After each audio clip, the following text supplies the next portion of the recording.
सभी धर्म प्रेमियों को नमो बुद्धाय। ऐसे तो हर वर्ष साल भर में 12 पूर्णिमाएं आती हैं, लेकिन आषाढ़ की ही पूर्णिमा क्यों इतनी महत्वपूर्ण हो जाती है कि जिसको गुरु पूर्णिमा के नाम से जाना जाता है। ऐसा क्यों?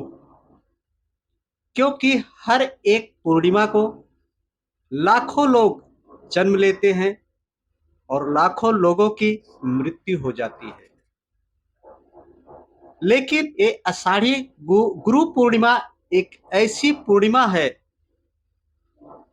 जिसको पूरे एशिया खंड में बहुत ही हर्षो उल्लास से मनाया जाता है।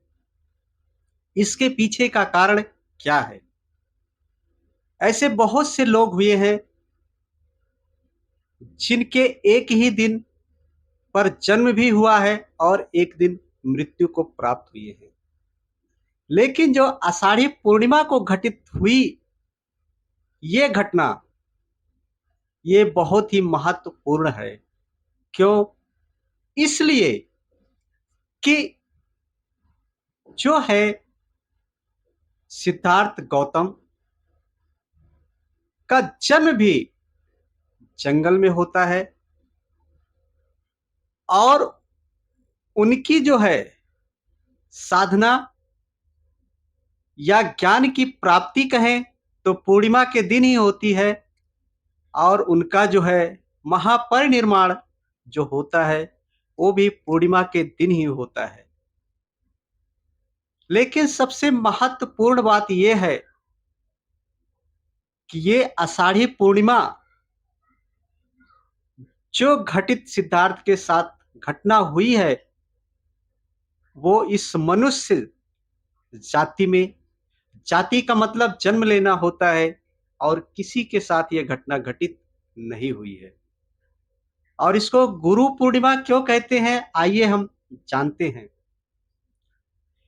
इति पिसो भगवा अरहं सम्मा संबुद्धो विद्याचरण संपन्नो सुगतो लोक विदु अनुत्तरो पुरुषो धम्म सारथी शास्था देव मनुष्यानं बुद्धो भगवती।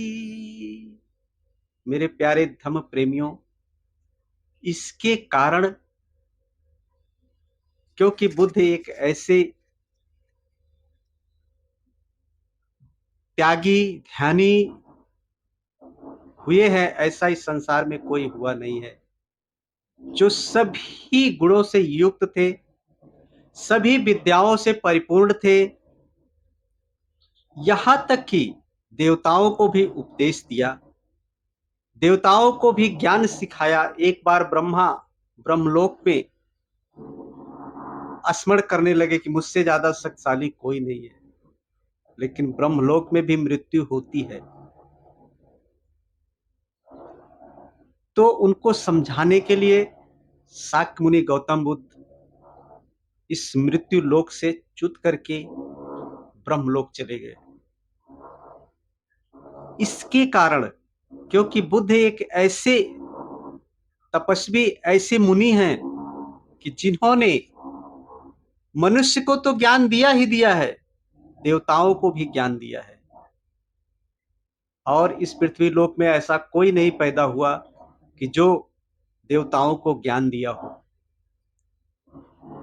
और देवताओं को छोड़ो, मनुष्यों को छोड़ो, असुरों को ज्ञान दिया है। इसके लिए शाक्य मुनि गौतम बुद्ध को फिर मिलेंगे किसी और विषय।